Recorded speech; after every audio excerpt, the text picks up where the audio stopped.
Krishna classes में आपका स्वागत है। मैं उषा। इस वीडियो में हम अल्फ्रेड लॉर्ड टेनिसन की पोएम ब्रेक ब्रेक ब्रेक का रेफरेंस, कॉन्टेक्स्ट और एक्सप्लेनेशन को पढ़ेंगे।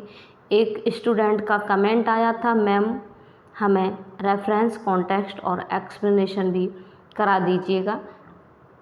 तो मैंने इसमें बहुत ही इजी लैंग्वेज में आपके लिए रेफरेंस, कॉन्टेक्स्ट और एक्सप्लेनेशन बनाया है। मुझे उम्मीद है आपको बहुत अच्छे से समझ में आएगा। जैसा कि हम सब जानते हैं, ये जो अल्फ्रेड लॉर्ड टेनिसन ने ये ब्रेक ब्रेक ब्रेक लिरिक लिखा है, ये एक इलेजी है, पर्सनल इलेजी है, और इन्होंने अपने मित्र आर्थर हेलम की डेथ पर लिखी है। ठीक है, तो हमने जो आपका एक्सप्लेनेशन बनाया है वो ब्रेक ब्रेक ब्रेक से लेकर के अराइज इन मी तक बनाया है। तो आप उसमें अपनी बुक से देख लेंगे और रेफरेंस, कॉन्टेक्स्ट को आप सेम रखेंगे। मैं आपको दिखा देना चाहती हूँ, रेफरेंस कॉन्टेक्स्ट को आप सेम रखेंगे और एक्सप्लेनेशन की कुछ लाइंस को, स्टार्टिंग की कुछ लाइन को सेम रखेंगे। और अगर कोई और स्ट्रेंजा आ जाता है एक्सप्लेन करने के लिए तो आप थोड़ा सा बीच में चेंज कर देंगे और इसका जो क्रिटिकल नोट है वो भी सेम रखेंगे। ठीक है, तो देखेंगे, पढ़ेंगे। These lines have been taken from the elegy break break break composed by Alfred Lord Tennyson. ये लाइन्स हैव बीन टेकन, ली गई हैं, फ्रॉम इससे एलेजी से, ब्रेक ब्रेक ब्रेक नाम की एलेजी से ये लाइन्स ली गई हैं। कंपोज्ड मीन्स लिखी गई हैं, बाय मीन्स के द्वारा, Alfred Lord Tennyson, Alfred Lord Tennyson के द्वारा ये लाइन्स लिखी गई हैं। अब कॉन्टेक्स्ट को समझेंगे। ये कॉन्टेक्स्ट हमें दिखाई दे रहा है। This poem was written on the death of his friend Arthur Hallam. This poem, यह पोएम वाज रिटन, लिखी गई थी, ऑन द डेथ मीन्स मृत्यु पर, हिज फ्रेंड उनके मित्र आर्थर हेलम की डेथ पर लिखी गई थी। This इलेजी expresses his grief on the death of his friend. यह इलेजी एक्सप्रेसेस मीन्स व्यक्त करती है, हिज ग्रीफ उनका दुख या उसका दुख, किसका दुख? टेनिसन का, on the death of his friend, अपने मित्र की मृत्यु पर जो उनको दुख था, उसके ग्रीफ को, उसके दुख को व्यक्त करती है यह poem. It expresses his deep love for his friend. यह क्या एक्सप्रेस करती है? उनके मित्र के लिए उनका डीप प्यार एक्सप्रेस करती है कि वो अपने मित्र को कितना प्यार करते थे। जब वो समुद्र के किनारे बैठे होते हैं और सारी चीज़ों को देखते हैं, समुद्र की लहरें उठ रही हैं, टकरा रही हैं, और फिशरमैन का बॉय है वो खेल रहा है अपनी सिस्टर के साथ, सारी चीज़ें, और बोटमैन का लड़का उस बोट में गा रहा है, ये सारी चीज़ें उनको बहुत ही, ये लगता है सारी चीज़ें खुश हैं, नेचर की सारी जो भी चीज़ें हैं, ऑब्जेक्ट हैं, वो हैप्पी दिखाई दे रहे हैं। लेकिन अल्फ्रेड लॉर्ड टेनिसन बहुत दुखी हैं। ठीक है, आगे एक्सप्लेनेशन को समझेंगे। एक्सप्लेनेशन जैसा हमें दिखाई दे रहा है। After the death of his bosom friend Arthur Hallam, poet is sitting on the bank of sea and watching rise and fall of the sea waves. After means बाद, द डेथ मीन्स मृत्यु, of his bosom means घनिष्ठ, friend means मित्र, Arthur Hallam, अपने best friend Arthur Hallam की मृत्यु के बाद, after means बाद, पोएट इज सिटिंग, पोएट बैठा हुआ है, ऑन द बैंक मीन्स किनारे पर, ऑफ द सी मीन्स समुद्र के किनारे बैठा हुआ है, एंड वाचिंग और देख रहा है, राइज एंड फॉल उठना और गिरना, मतलब लहरें उठती हैं और गिरती हैं, of sea waves, waves means होती हैं लहरें, समुद्र की लहरों को उठता हुआ और गिरता हुआ देखता है। क्लियर हुआ यहाँ तक? The waves are striking against the rocky shore of the sea. Waves means लहरें, आर स्ट्राइकिंग मीन्स टकरा रही हैं, अगेंस्ट द रॉकी शोर, किसके अगेंस्ट टकरा रही हैं? किस पर टकरा रही हैं?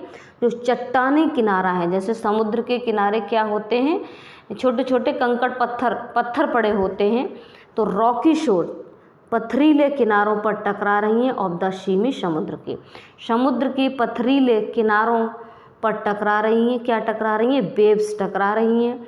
दे आर ब्रेकिंग और टूट रही हैं इनटू वाटर ड्रॉप्स, और वाटर ड्रॉप्स में टूट रही हैं। मतलब समुद्र की लहरें क्या कर रही हैं? उठ रही हैं, गिर रही हैं, समुद्र के किनारे पर टकरा रही हैं और टकरा करके क्या कर रही हैं?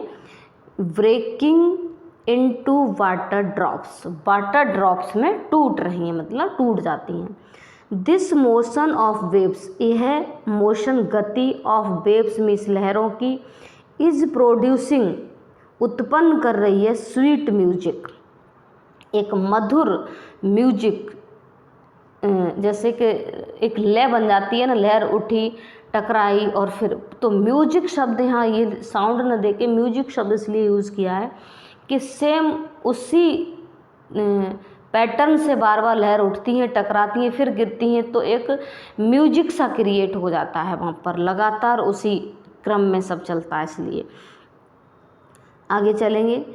The feelings rise and try to come out, feelings means भावनाएं, राइज मीन्स उठती हैं, एंड और ट्राई टू कम आउट और बाहर आने की कोशिश करती हैं।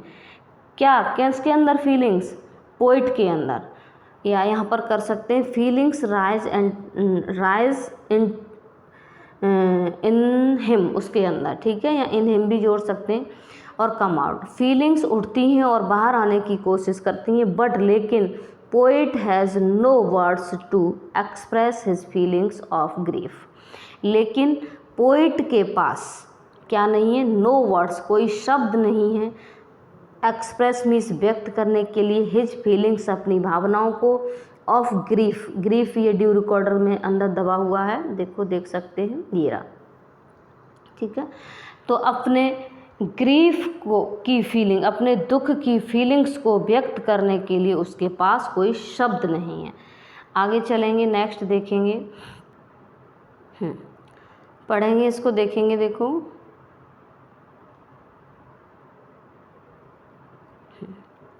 दे are arising in him, they are arising वे उठ रही हैं, इन हिम उसके अंदर, एंड ब्रेकिंग और टूट रही हैं, लाइक वेव्स लहरों की तरह, इन द सी में समुद्र में। वे उठ रही हैं, कौन? वेव्स लहरें, ठीक है, दे आया है, उसके अंदर उठ रही हैं, और समुद्र में जो लहरें हैं टूट रही हैं, उसी की तरह उसके अंदर फीलिंग्स उठ रही हैं, ठीक है। दे आर अराइजिंग वे उठ रही हैं, इन हिम उसके अंदर, एंड ब्रेकिंग और टूट रही हैं, लाइक वेव्स इन द सी समुद्र में लहरों की तरह टूट रही हैं। पोइट का कहने का तात्पर्य है कि जिस तरह से समुद्र में लहरें उठ रही हैं और उठ करके वो आकर के समुद्र के किनारे पर पत्थरों से टकरा कर वो टूट जाती हैं, इसी तरह से पोइट के अंदर भी फीलिंग्स उठ रही हैं, बिल्कुल सेम एज उसको देखने से उसको लग रहा है उठ रही हैं, लेकिन वो पोइट क्या कर पाता है? उनको व्यक्त, एक्सप्रेस नहीं कर पाता है, उसके पास कोई शब्द नहीं है वो अपनी फीलिंग्स को व्यक्त करे, ठीक है।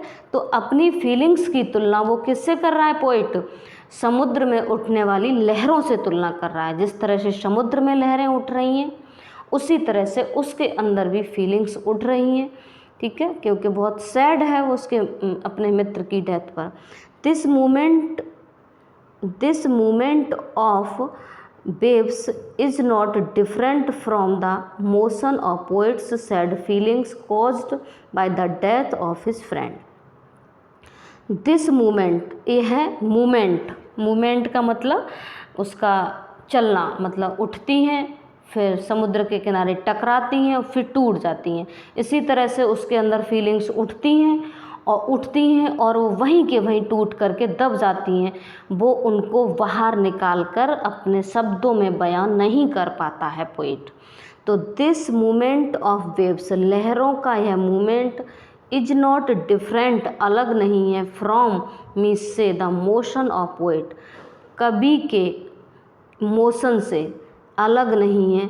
सैड फीलिंग्स, कवि की सैड फीलिंग के मोशन से अलग नहीं है।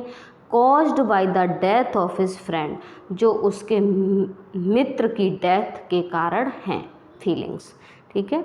ये है हमारा क्रिटिकल नोट। तो क्रिटिकल नोट आप बिल्कुल सेम यही रखेंगे, किसी भी लाइन का, किसी भी स्टेंजा का आप एक्सप्लेनेशन करें इस पोएम का, आप क्रिटिकल नोट यही रखेंगे। रेफरेंस कॉन्टेक्स्ट आप सेम रखेंगे, क्रिटिकल नोट्स भी यही रहेगा, रेफरेंस भी वही, कॉन्टेक्स्ट भी वही, बट आपको थोड़ा सा क्या बदलना है, एक्सप्लेनेशन को चेंज करना है पोएम की लाइंस के अकॉर्डिंग, ठीक है। अगर यही आ जाता है तो और अच्छी बात है। तो फर्स्ट है आपका दिस इज ए पर्सनल इलेजी। यह क्या है, जो ब्रेक ब्रेक है वो क्या है, एक पर्सनल इलेजी है। एक पर्सनल क्या है, क्यों है पर्सनल, क्योंकि ये अल्फ्रेड लॉर्ड टेनिसन के बेस्ट फ्रेंड आर्थर हेलम की डेथ पर लिखी गई है। और पेस्टोरल क्या होती है, जो किसी सफर्ड बॉय की डेथ पर लिखी जाती है, ठीक है। तो it expresses deep emotions of the poet on the death of his friend. It expresses, यह व्यक्त करती है, यहाँ ये बिंदी नहीं होगी। इट एक्सप्रेसेस डीप मीन्स गहरी, इमोशंस मीन्स भावनाएं, ऑफ द पोइट लेखक की, ऑन द डेथ मीन्स मृत्यु पर, ऑफ हिज फ्रेंड अपने मित्र की मृत्यु पर पोइट की गहरी भावनाओं को यह व्यक्त करती है। क्या के व्यक्त करती है, इट, यह है पोएम, ठीक है। नेक्स्ट देखेंगे आप, तो थर्ड है हमारा the figure of speech onomatopoeia is in the line break break break. Break break line में ओनोमोटोपोइया फिगर ऑफ स्पीच है, क्योंकि ब्रेक ब्रेक, क्योंकि ओनोमोटोपोइया जो होता है, मेटोपोइया जो होता है वो क्या होता है, ध्वनि सूचक अलंकार होता है। और द फोर है the words break break break produce the sound. और ब्रेक ब्रेक जो लाइन है वो क्या कर रही है, एक साउंड को प्रोड्यूस कर रही है, उत्पन्न कर रही है। कि ध्वनि सूचक अलंकार क्या होता है, क्या करता है कि साउंड, जहाँ क्रिएट साउंड कोई भी क्रिएट होती है वहाँ ओनोमेटोपोइया हो जाता है, ठीक है। तो लहरें उठती हैं और समुद्र के किनारे पत्थरों से टकराती हैं, तो वहाँ क्या होती है, एक ध्वनि क्रिएट होती है, इसलिए यहाँ क्या है, ओनोमेटोपोइया है, ठीक है। और इस तरह से आपका ये एक्सप्लेनेशन, रेफरेंस, कॉन्टेक्स्ट, एक्सप्लेनेशन और क्रिटिकल नोट हो जाता है। आप इसको बहुत अच्छे से लिखिएगा, जैसा आपका एग्ज़ाम होने वाला है, और बहुत अच्छे से आप एक्सप्लेन करके आइएगा, ठीक है। Best of luck, thank you, जय हिंद, जय भारत।